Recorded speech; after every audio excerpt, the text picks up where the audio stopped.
مشايخنا وقرابتنا من جميع المسلمين والمسلمات والمؤمنين والمؤمنات، ونوينا أن الله يغفر لنا ويرحمنا ويرزقنا علما نافعا في الدنيا والآخرة، ويحتمنا بالحسنى وأنطر أن في خير في المعافية. وإلى حضرة النبي محمد صلى الله عليه وسلم. الفاتحة.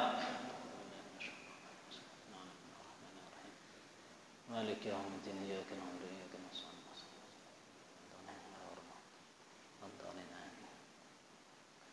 بسم الله الرحمن الرحيم. السلام عليكم ورحمة الله وبركاته. الحمد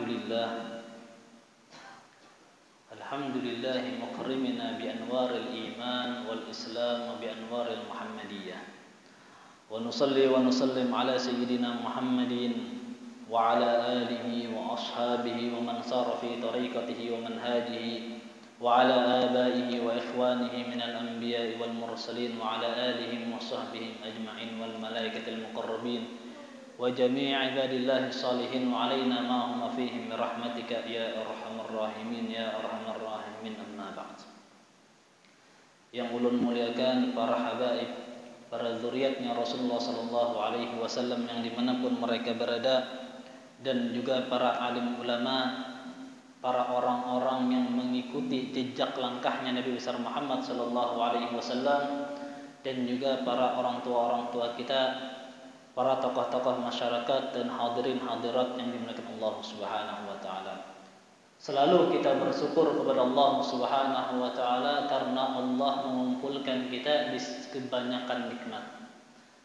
Kata para ulama, orang Islam di dalam hadis Rasulullah sallallahu alaihi wasallam bahwasanya orang Islam itu dipenjara. Orang Islam itu dipenjara. Dipenjara dengan apa? Dipenjara atau ditawan dengan nikmatnya Allah. Contoh, kita nih dipenjara, cuman dipenjaranya di dalam surga nyaman nggak? Nyaman. Kita ini dipenjara dari nikmatnya Allah Subhanahu wa taala, sehingga kita hendak maju, mundur, kiri, kanan di dalam lingkup nikmatnya Allah Subhanahu wa taala. Dan di dalam hadis juga Rasulullah sallallahu alaihi wasallam mengatakan bahwasanya orang Islam, orang mukmin selama inya di dunia, inya di dalam penjara, di dalam siksaan. Kenapa? Karena di dalam hadis yang lain juga Rasulullah sallallahu alaihi wasallam bersabda, ketika orang Islam, orang yang beriman kepada Allah Subhanahu wa taala, entah dia dari Nabi Adam sampai Nabi Muhammad sallallahu alaihi wasallam dari kalangan mukminin, ketika mereka di dalam surga yang Allah Subhanahu wa taala, inya merasakan sakit di dunia. Akan tetapi ketika inya jarinya sedikit dimasukkan ke dalam surga aja, ditanya, apakah ikam jar Allah Subhanahu wa taala pernah merasakan sakit di dunia? Kada jarnya. Padahal sakit belawasan di dunia. Cuman gara-gara merasakan nikmat tadi itu, yang sedikit itu, kesakitan yang pedih di dunia, penderitaan di dunia hilang. Sampai-sampai waktu itu juga ada orang ketika ia mendapatkan nikmat di dunia, jarinya sedikit masuk ke dalam neraka gara-gara amalan yang kada baik. Jar Allah Subhanahu wa taala, apakah engkau pernah merasakan nikmat di dunia? Jar orang yang memasukkan jarinya ke sedikit dalam api neraka, jarnya kada pernah. Padahal 60 tahun, 70 tahun nikmat benar bahasanya hidup di dunia. Cuman gara-gara inya, makanya jar para ulama, surga itu menghapus segala kesedihan. Adapun neraka itu menghapus segala kesenangan.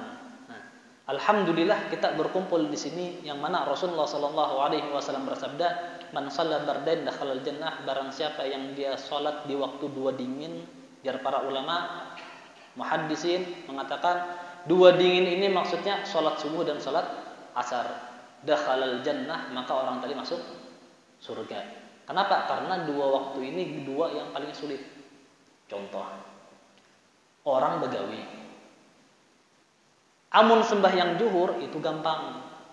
Kenapa? Karena waktu istirahat. Ya kalau sembahyang asar nih biasanya amun orang begawi diakhirakannya sampai waktu hendak maghrib. Jarnya alang-alang sembahyang baik kena di rumah jar. Ya kalau baik kena di rumah jar. Kebanyakan itu. Makanya jar Rasulullah sallallahu alaihi wasallam amun sembahyang subuh itu berat bagi munafikin. Amun sembahyang asar itu berat bagi orang-orang yang begawi. Makanya barang siapa yang sembahyang subuh dan asar dakhalal jannah, makanya masuk surga. Alhamdulillah kita membaca kitab dari karangan Al-Habib Dr. Profesor Al-Habib Muhammad bin Alwi bin Abbas Al-Maliki, yang mana kita telah memasuki bab daripada awal mula hijrahnya Rasulullah sallallahu alaihi wasallam. Di sini beliau mengatakan bahwasanya di awal-awal hijrah Rasulullah sallallahu alaihi wasallam di situ dikatakan di sini wa kharaja minal Makkah ila al-Madinah yaumul Itsnin li 8 khala min Rabiul Awwal. Sebagaimana yang kita ketahui Rasulullah keluar dari kota Mekah hari Senin. Ya kalau masuk kota Madinah hari Senin. Cuman Rasulullah keluar dari rumah beliau dari kota Makkah itu hari Kamis. Keluar dari kota Makkah hari Senin. Rasulullah masuk ke kota Madinah dari segi umum Madinah, perbatasan Madinah itu hari Senin. Cuman beliau sampai pertengahan kota Madinah itu hari Jumat. Jadi di perjalanan 1 minggu dari Senin ke Senin cuman 3 hari sebelum berjalan di Makkah dulu. Masih daerah kota Makkah. Sampai kota Madinah 4 hari begana di perbatasan kota Madinah, hari Jumatnya hanya masuk kota Madinah. Di sini dikatakan bahwasanya wa nazala fi dari Abi Ayyub wa fiha tamma bina Masjid Al-Quba wa bina'u Masjid Anwar wa masakinhi sallallahu alaihi wasallam. Sebagaimana yang kita ketahui bahwasanya Rasulullah masuk kota Madinah itu hari Senin. Disambut dengan Tala al-Badru alaina. Sebagaimana yang biasa kita dengar syair tersebut di Mahul Qiyam. Maka pada tahun itu ketika Rasulullah sallallahu alaihi wasallam di perjalanan, maka terjadilah sembahyang Jumat yang pertama. Sembahyang Jumat yang pertama.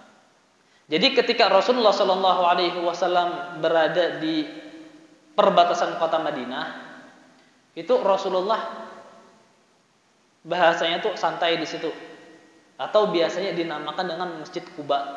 Namun kita misalkan ziarah ke Madinah, itu ada namanya Masjid Quba. Biasanya orang yang bawa travel pasti menunjukkan masjid bersejarah tersebut. Ada Masjid Qiblatain, ada Masjid Jum'ah, ada Masjid Quba, ada masjid dan masjid-masjid yang lainnya yang bersejarah waktu zaman Rasulullah sallallahu alaihi wasallam. Masjid Quba, jadi Rasulullah sampai di perbatasan kota Madinah atau bisa dinamakan daerah Quba. Di situ Rasulullah mendirikan sembahyang berjamaah secara terang-terangan. Kenapa? Karena sebelum Rasulullah hijrah, habis Isra Mi'raj, itu sembahyang berjamaah itu Rasulullah kada pernah terang-terangan, bersembunyi. Kenapa? Karena di wilayah yang kada aman. Ketika beliau sampai kota Madinah, di perbatasan kota Madinah, maka di situ Rasulullah menetap dari hari Senin, Selasa, Rabu, Kamis, Jumat. Selasa, Rabu, Kamis, Jumat. Menetap di situ di Quba, mendirikan masjid Quba. Masjid yang pertama kali dibikin atau dibangun di dalam Islam, Masjid Quba. Amun Masjid Nabawi itu masjid yang kedua. Masjid yang kedua. Selangnya beberapa waktu ya. Selangnya beberapa waktu, paling seminggu selangnya. Kenapa? Karena Rasulullah waktu sampai ke Madinah sampai Madinah itu hari Sabtunya tuh Rasulullah langsung mencari tanah untuk bangun masjid lagi. Nah, jadi Rasulullah waktu di Quba itu beliau berdiam 4 hari, sembahyang berjamaah di situ terang-terangan bersama Abu Bakar Siddiq. Kemudian setelah itu hari Jumat pagi jalan lagi menuju pertengahan kota Madinah. Di jalan menuju kota Madinah, pertengahan kota Madinah, datang waktu zuhur di hari Jumat. Maka di situ Rasulullah Shallallahu Alaihi Wasallam mendirikan sembahyang Jumat di situ. Mendirikan sembahyang Jumat bersama dengan para sahabat yang ada di situ, yang mana tepatnya di tengah-tengah jalan beliau. Tepatnya, namun kita cari di kamus atau cari di di peta bahari, ada namanya Bani Salim. Bani Salim itu wilayah Bani Salim antara Madinah, pusat Madinah dan Masjid Quba. Nah, itu didirikan sembahyang Jumat. Amun kada hendak repot lagi, cari aja di Google Masjid Jum'ah. Masjid Jum'ah. Rasulullah mendirikan di situ sembahyang Jumat. Awal-awalnya kada jadi masjid. Awal-awalnya kada jadi masjid. Cuman waktu di zaman Umar bin Abdul Aziz, di zaman 100 Hijriah, karena Umar bin Abdul Aziz ini menjabat 3 tahun ya. Khalifah yang paling yang paling adil 3 tahun dia menjabat, Umar bin Abdul Aziz. Setelah Sayyidina Abu Bakar Siddiq, Umar bin Khattab, Utsman bin Affan, Ali bin Abi Thalib, Sayyidina Hasan bin Ali bin Abi Thalib, kada ada lagi khalifah. Sampai 30 Hijriah, sampai 40 Hijriah. Kemudian setelah itu di tahun ke-100 ada lagi khalifah namanya Umar bin Abdul Aziz, dan inya mu'tamad ulama berpendapat inya adalah wali mujaddid. Mujaddid itu pemperbaru agama. Karena setiap abad itu pasti ada permasalahan di dalam di dalam hukum Islam. Nah, mujaddid ini yang memperbarui, yang menyelesaikan masalahnya waktu itu. Nah, Sidin ini menjadi khalifah. Jabatannya 3 tahun, cuman 3 tahun menjabat kada ada orang miskin. Contoh,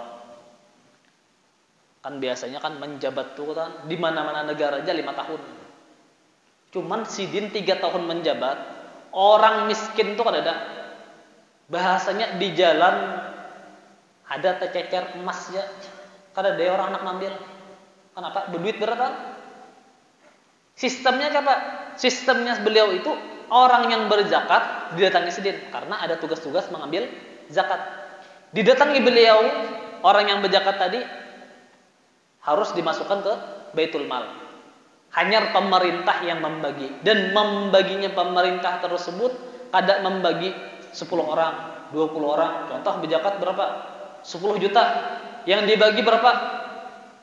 5 orang, 10 orang. Amun kita kan biasa dibagi ini 10 juta kawagasan 100 orang dia. 1 orang 100 ribu. Amun bahari Sidin sistemnya zakat tadi itu dimasukkan ke Baitul Mal, dilihati berapa uang Baitul Mal. Oh, ada misalkan 100 juta. 100 juta ini cari 2 orang fakir miskin. Olah usaha gasaninya. Bari 50 juta tadi gasan berusaha, dipantau oleh pemerintah. Banyak-banyak yang berzakat sampai 3 tahun tadi, sampai-sampai kada ada lagi orang miskin. Bisi usaha berata. Itu saking adilnya Umar bin Abdul Aziz. Nah, beliau waktu zaman Sidin, zaman 100, itu beliau membangun masjid Jum'ah. Sebelumnya belum ada waktu zaman Nabi, cuman karena di situ didirikannya sembahyang Jumat yang pertama, maka beliau mendirikan masjid Jum'ah di situ, di antara Quba dan Madinah. Dan pada tahun itu juga Rasulullah membangun Masjid Nabawi. Jadi ketika beliau sampai ke Madinah, yang pertama kali dilakukan oleh Rasulullah SAW adalah salah satunya membangun Masjid Nabawi. Dan juga beliau membangun di samping-samping masjid tadi rumah beliau.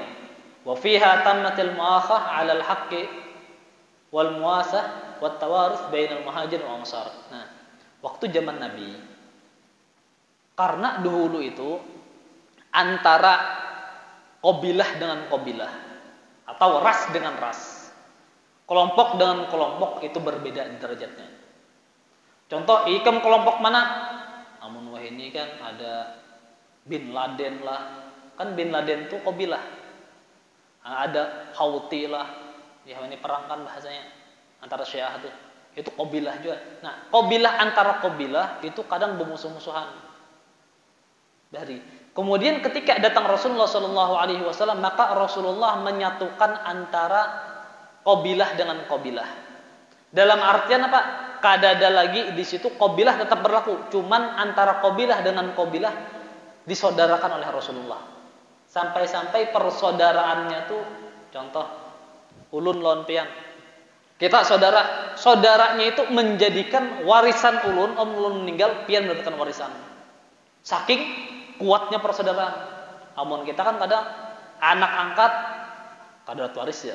Ya kalau amun bahari dasar dapat waris. Cuman ada ketika tahun keberapa datang ayat bahwasanya Allah menghapus warisan tadi. Awal-awal Rasulullah hijrah dari Makkah ke Madinah, itu orang-orang Ansar dan orang-orang Muhajirin jadi saudara. Rumah ikam bahasanya rumah saudaranya jadi saudaranya, rumah saudaraku. Rumahnya jadi rumahku. Kuitaninya jadi kuitanku. Anaknya jadi anakku.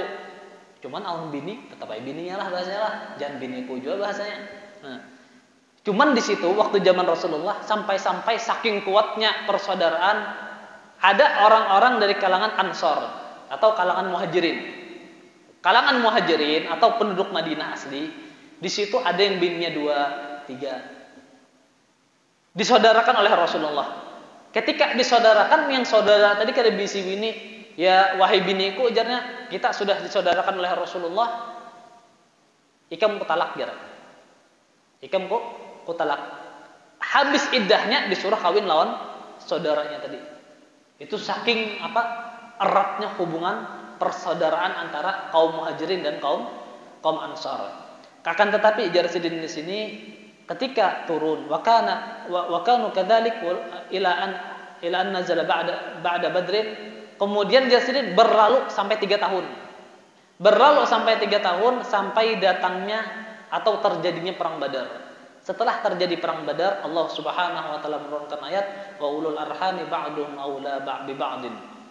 Fi kitabillahi minal mu'minina wal muhajirina illa an taf'alu ila awliyaikum ma'rufa. Jar Allah Subhanahu wa taala wa ulul arhami ba'dhum aula bi ba'din. Saudara-saudara itu lebih penting. Lebih diutamakan daripada saudara seiman atau saudara semuhajirin sebagaimana yang hukum Allah Subhanahu wa taala tentukan. Dalam artian di sini menghapus hukum waris. Yang asalnya persaudaraan antara saudara lawan saudara bahasanya ini. Asalnya kada bersaudara, cuman kita jadi saudaraku ujarnya. Itu mewarisi. Cuman ketika ayat ini turun kada mewarisi lagi. Cuman Jarsidin di sini jar Allah Subhanahu wa taala illa an taf'alu ila aulaikum ma'rufa. Kecuali Jarsidin ikam hendak dasar keinginan kita nih memberi anak berbuat baik tasdid, maka itu diperbolehkan. Bahkan kana dzalika fi kitabil masur, dan itu tertulis di dalam Al-Qur'an. Nah, terjadi persaudaraan ini wa kanu 90 rajulan min kulli ta'ifah 45 wa qila 100. Dan setiap orang yang diberikan saudara oleh Rasulullah sallallahu alaihi wasallam itu ada 70 kelompok. 70 kelompok. Setiap kelompok itu memimpin 45 orang. 45 orang. Ada sebagian riwayat mengatakan bahwasanya setiap kelompok, setiap orang yang disaudarakan oleh Rasulullah sallallahu alaihi wasallam itu membawa 100 orang. Jadi saudara ulun 100 yang disaudarakan oleh Rasulullah sallallahu alaihi wasallam. Wa fiha istiqdamu Ummu Anas waladaha inda Rasulullah sallallahu alaihi wasallam umruhu 10 sinin. Pada tahun pertama ini juga, pertama hijrah, itu terjadinya datang ibu Sayyidina Anas bin Malik. Ketika orang-orang dari kalangan Muhajirin, mereka melihat Ummu Anas ini, beliau melihat orang-orang Muhajirin itu memberikan hadiah kepada Rasulullah. Jadi Rasulullah datang ke Madinah. Ketika datang ke Madinah, orang-orang yang berada di kota Madinah, penduduk asli, itu memberikan hadiah kepada Rasulullah. Ada yang memberikan, ya Rasulullah tanah ini gasan piang. Ya Rasulullah ini gasan pian, ya Rasulullah ini gasan pian, hadiah gasan pian. Kecuali Ummu Anas bin Malik dan sebagian para sahabat. Jadi ibunya Anas bin Malik ini hendak memberi Rasulullah. Ya sudah memberi bahasa yang lain. Hendak memberi juga, ya duit juga kada ada bahasanya. Dicarinya apa harta yang paling berharga? Ujarnya aku bisa anak dia. Anak nih kubariakan jarum Rasulullah. Terserah Rasulullah jadi apa, yang penting ya Rasulullah ini hadiah gasan pian, terserah Rasulullah. Maka ibunya Sayyidina Anas bin Malik datang kepada Rasulullah. Datang kepada Rasulullah sallallahu alaihi wasallam, yang mana Anas bin Malik waktu itu umurnya 10 tahun. Amun kita rancak mendengar para habaib-habaib, para dai-dai berceramah. Diriwayatkan dari Anas bin Malik itu pembantunya Rasulullah. Sampai-sampai Anas bin Malik ketika ingin menjadi khaddamnya, pembantunya Rasulullah sallallahu alaihi wasallam mengatakan, aku Jarsidin hidup bersama Rasulullah, berdampingan dengan Rasulullah 10 tahun. Cuman 10 tahun tadi kada pernah Rasulullah itu mengatakan, kenapa ikam kada menggawi ini? Kenapa ikam menggawi ini? Kada pernah Rasulullah berucap kayak itu. Dalam artian amun Sayyidina Anas hendak gawi-gawi kada-kada. Ini saking bahasanya Rasulullah itu kada hakun memberatkan kepada pembantu beliau. Sampai-sampai dalam riwayat dikatakan bahwasanya Rasulullah sallallahu alaihi wasallam bahkan beliau mengerjakan pekerjaan rumah. Kayak menyapu, kadang Rasulullah nyapu. Bahasanya sampai-sampai dikatakan ketika Sayyidina Anas bin Malik, kan Anas bin Malik ini kan umurnya 10 tahun. Waktu sidin umur masih belia kayak itu, ya Rasulullah bahasanya waktu pagi-pagi ini, ya Anas, aku ada hajat, tukarakan ini ke pasar, ini catatannya, ini duitnya. Maka Sayyidina Anas bin Malik yang umur 10 tahun atau 11 tahun tadi tolak. Ketika di perjalanan hendak ke pasar, inya melihat kanakan halus yang lagi mainan-mainan, bahasa kita tuh main kleker pinggir jalan. Anas bin Malik ini melihat, ketika melihat umpat mainan sampai-sampai kada ingat lagi bahwasanya Rasulullah ada menyuruh menukarkan hajat sidin. Mainan Anas bin Malik. Lagi mainan-mainan sampai hendak sore bahasanya. Kada ingat Anas bin Malik nih. Rasulullah nih keluar mencari Sayyidina Anas bin Malik. Ketika beliau berjalan menuju pasar, melihat kanakan halus lagi mainan, dilihatnya Anas bin Malik. Maka dihadapi oleh Rasulullah. Anas bin Malik main kleker bahasanya, bermainan nih. Rasulullah di belakang. Digawal oleh Rasulullah. Sudah hajar sedih, nukarakan sedih. Takajut bahasanya. Nabi bahasanya. Aku bermainan menjarnya. Nabi nyurah ini kada tukarakan. Ya Rasulullah, sudahkah? Ya Rasulullah belum. Tukarakan sedih. Kada menyangiti sedih. Kenapa? Karena halusnya wataknya Sayyidina sudah diberikan. Ibu Anas bin Malik memberikan anak beliau tadi kepada Rasulullah. Ya Rasulullah, ini aku bariakan anak ini jadi budak pian.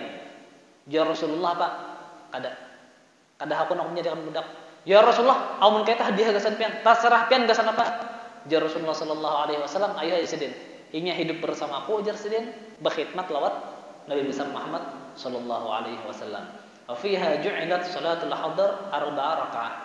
Dan pada tahun pertama ini pula setelah Rasulullah hijrah itu dijadikan salat yang asalnya 2 rakaat. Salat zuhur, asar, isya asalnya 2 rakaat. Setelah setelah Isra Mi'raj, setelah Rasulullah mendapatkan perintah untuk sembahyang, itu sembahyang asar, zuhur, isya 2 rakaat. Ketika Rasulullah sallallahu alaihi wasallam berada di Madinah, sekitar sebulan sudah berada di Madinah. Berarti kan masuk tanggal 12 Rabiul Awal ke tanggal 12 Rabiul Tsani atau Rabiul Akhir. Itu Rasulullah diperintahkan untuk menjadikan sembahyang 2 rakaat jadi 4 rakaat. Sembahyang 2 rakaat menjadi 4 rakaat. Baik itu yang amun 2 rakaat kan sudah ma'ruf kita. Orang musafir zuhur boleh 2 rakaat. Asar boleh dikosor 2 rakaat. Isya boleh dikosor 2 rakaat. Amun bahari entah inya musafir kah, entah inya di rumah kada kemana-mana kah, tetap 2 rakaat. Cuman setelah masuk kota Madinah, terjadi amannya di kota Madinah. Karena amannya kota Madinah, yang asalnya sholat 2 rakaat menjadi 4 rakaat. Itu pada tahun. Jadi banyak ketika waktu Rasulullah berada di Mekah, itu hukum tatak tangan kedada. Hukum orang mabuk sembahyang lagi mabuk nih diperbolehkan. Hukum-hukum di dalam Islam belum ada. Hukum-hukum dalam Islam belum ada. Cuman ketika tahun pertama itu banyak hukum-hukum turun. Kenapa? Karena kuatnya sudah. Makanya kita nih, orang hendak masuk Islam, ikam amun masuk Islam kada boleh ini, kada boleh ini, kada boleh ini. Ikam manjutan tatak, membunuh-bunuh. Amun jarnya kayak itu benar apa? Amun itu kada jadi jar. Di dalam Islam, Rasulullah waktu di Mekah itu kadada ikam amun kayak ini melarang ini, ikam hukumannya ini. Larangannya ini, ikam amun menggawi ini tatak, ikam amun memukul orang pukul juga. Itu waktu di kota Madinah kadada. Cuman waktu di kota Mekah kadada. Cuman waktu di kota Madinah terjadilah hukum-hukum di dalam Islam. Wahia awwal wa fiha badal adzan wa fiha aslama Abdullah bin Salam. Yang terakhir pada tahun ke 1 Hijriah ini juga, setelah Rasulullah hijrah, itu terjadinya atau dimulainya adzan yang pertama. Adzan yang pertama. Sebelumnya Rasulullah sallallahu alaihi wasallam dan para sahabat amun hendak sembahyang, "Oi sembahyangan," kayak itu ya. Salah aja. Sampai-sampai para sahabat nih kayak apalah kita nih, diskusi sahabat lawan sahabat, kayak apa kita anjurkan majukan kepada Rasulullah jikalau amun bahari kada jam lah. On wah ini nyaman lihat di jam, apalagi HP. Oh ya, alarm nih bunyi, bahari kada ada malih. Sama kayak sembahyang Jumat itu bahari adzannya sekali aja. Nah, kita yang pertama dulu. Awal mula adzan itu waktu zaman tahun pertama di dalam hijrah. Kepada tahun pertama, para sahabat datang kepada Rasulullah. Ya Rasulullah, ini bagaimana kita jikalau kita mengiau orang-orang sembahyangan ini dengan lonceng atau dengan api, banyak macam-macam. Kadahapun karena gawian Yahudi, Nasrani, Majusi. Akhir-akhir sekali untuk kemaslahatan maka dibikinlah kayak kayak lonceng cuman dipukul kada ada loncengnya. Lonceng cuman dipukul kada ada dalamnya itu kada ada. Dipukul kayak itu aja nih. Yang penting ada dung kayak itu aja. Nah, ketika hendak diadakannya sudah tuntung, diandak parak masjid. Waktu subuh ketika hendak dibunyikan lonceng tadi itu ada salah satu sahabat yang bernama Abdullah bin Haris. Abdullah bin Haris ini inya mimpi di dalam mimpinya. Bahwasanya di dalam mimpinya inya bertemu dengan salah seorang berpakaian warna hijau. Berpakaian warna hijau dan inya membawa lonceng sebagaimana lonceng yang bergantung di Masjid Nabawi. Maka kata Abdullah bin Haris ini, "Wahai paman jarnya, dijual kah lonceng itu?" Jar orang yang pakai baju hijau tadi itu, gasan apa gerang? Di dalam mimpinya nih, ia melihat handak gasan tanda bahwasanya telah masuk waktu salat. Maka kata orang pemuda yang berbaju hijau tadi, amun kayak itu handakkah hikam jarnya yang lebih baik daripada lonceng ini. Dalam artian pakai lonceng karena apa? Cuma hendak ada yang lebih baik. Maka yang jar lakian yang bermimpi tadi, jar Abdullah bin Haris, "Wahai fulan, apa itu?" maka diajarkanlah Allahu Akbar, asyhadu an la ilaha illallah wa asyhadu an la ilaha illallah, asyhadu anna Muhammadar Rasulullah, asyhadu anna Muhammadar Rasulullah sampai akhir. Bangun inya, maka langsung orang ini ketika bangun sekitar bahasanya tuh sekitar jam 3 lah, langsung mendatangi Rasulullah. Ketika mendatangi Rasulullah, ya Rasulullah, lonceng tadi belum dibunyikan, belum masuk waktu. Ya Rasulullah, ulun mimpi ini. Ya Rasulullah, itu mimpi yang baik tersediaan, insyaallah ada keberkahan dalamnya. Maka terjadilah adzan tadi. Disuruh oleh Rasulullah sallallahu alaihi wasallam Sayyidina Bilal bin Rabah, karena Sidin orang yang paling nyaring suaranya, orang yang bagus suaranya daripada Ikam yang bermimpi ijar Sidin, Ikam ajari Bilal. Maka di situ Bilal bin Rabah mau mulai adzan. Ketika adzan dikumandangkan, maka Sayyidina Umar bin Khattab, beliau bermimpi juga pada malamnya. Sidin lagi bahasnya lagi wiritan, lagi duduk, mendengar suara adzan tadi, langsung cepat-cepat ke Masjid Nabawi.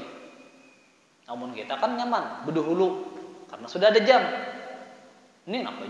Umar bin Khattab hanyar adzan, hanyar pulak ke masjid ya. Ada di jam bahar itu. Jadi bahasanya buan ini nunggu juga lonceng bahasanya. Jadi jar Umar bin Khattab ketika adzan tadi selesai datang kepada Rasulullah, ya Rasulullah, suara ini sebagaimana yang ulun dengar di dalam mimpi. Maka disyariatkan adzan waktu itu. Dan ada pun masalah kayak sembahyang Jumat, makanya tetangga sebelah kita nih mendebat bahwasanya adzan Jumat tuh sekali diajarnya. Ada waktu zaman Rasulullah sekali, dasar waktu zaman Rasulullah di Masjid Jum'ah itu sekali. Cuman di zaman Sayyidina Utsman bin Affan, khalifah yang ketiga, Sayyidina Umar bin Khattab, Sayyidina Abu Bakar Siddiq, Umar bin Khattab itu masih sekali. Cuman ketika zamannya Sayyidina Utsman bin Affan itu adzan 2 kali. Kenapa alasannya? Karena waktu itu kebanyakan jam-jam siang kayak itu tuh pasar Madinah itu luas. Amun kita nih ke Masjid Nabawi, mudahan kita pulang haji bareng atau umrah. Amun kita ke Masjid Nabawi itu ada namanya amun kada salah babus salam. Ada bab pintu namanya Assalam. Dari situ sampai ke ujung sana pasar panjang. Amun orang adzan Allahu Akbar langsung khutbah. Orang kebanyakan yang di pasar itu kepelipitan. Amun yang betul tukar nyaman langsung ke pasar, langsung ke masjid. Cuman yang berbuka toko, nutup toko lah macam-macam. Makanya disyariatkan waktu itu adzan dua kali. Supaya orang bersiap-siap untuk hadir ke masjid sebelum khutbah dikumandangkan. Nah, itu syariat atau yang pertama kali di tahun Hijriah atau setelah Rasulullah sallallahu alaihi wasallam hijrah dari Mekah ke Madinah yang dilakukan oleh Rasulullah sallallahu alaihi wasallam. Mudah-mudahan kita hadir dalam majelis ini, di dalam pertemuan ini Allah Subhanahu wa taala jaga kita, jaga keluarga kita, jaga anak saudara kita dari perkara-perkara yang tidak diridhai oleh Allah Subhanahu wa taala, dan mudah-mudahan hadir kita di sini menjadi sebab Allah Subhanahu wa taala ampuni dosa-dosa kita, kabulkan hayat-hayat kita, dimudahkan urusan-urusan kita, dan mudah-mudahan pertemuan kita ini pertemuan yang diridhai oleh Allah Subhanahu wa taala, pertemuan yang kelak menjadi saksi bahwasanya kita pernah hadir dalam majelis-majelis yang seperti ini. Dan mudah-mudahan juga Allah Subhanahu wa taala lancarkan rezeki kita, mudahkan hajat kita, dan mudah-mudahan kita diberikan rezeki yang halal, rezeki yang barakah, rezeki yang banyak, rezeki yang tanpa hisab, dan mudah-mudahan Allah Subhanahu wa taala selamatkan kita di dunia dan di akhirat sampai mati kita dalam keadaan husnul khatimah wal afiyah. Amin Allahumma amin. Wa ala hadhihi niyyah wa kama wa sallallahu al-Fatihah.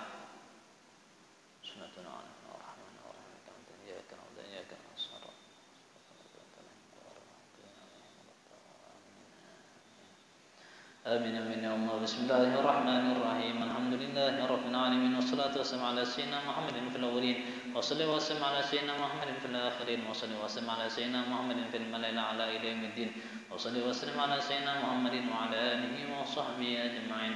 اللهم إنا نسألك سلامة في الدين وبرة في العمر وسعة في الجسد وسعة في الرزق وتوبة قبل الموت وشهادة عند الموت ومغفرة بعد الموت. والعفو عند الحساب فأمانا من الأذى فنصرنا الجنة وارزقنا النظر إلى وجهه الكريم وصلى الله على سيدنا محمد النبي الأمي وعلى آله وصحبه وسلم الحمد لله رب العالمين. Undangan sedikit, majelis Jalsatul Isnin insyaallah malam ini kada di majelis An-Nur. Insyaallah tanggal 28 hanya di majelis An-Nur Jalan Jujumbui 7. Adapun malam ini insyaallah bertempat di Jalan Kini Balu Gang Buntu di rumah Eka Lubis. Pengajian Isra Mi'raj bersama dengan jamaah atau grup ojek online Sepalangkaraya. Nah, mungkin hanya itu yang dapat ulun sampaikan. Insyaallah mudah-mudahan berkah hadir di sini Allah Subhanahu wa taala berikan kita apa-apa yang kita inginkan, hajat kita dikabulkan. Mungkin hanya ini dapat ulun sampaikan, kurang lebihnya mohon maaf. Wassalamualaikum warahmatullahi wabarakatuh.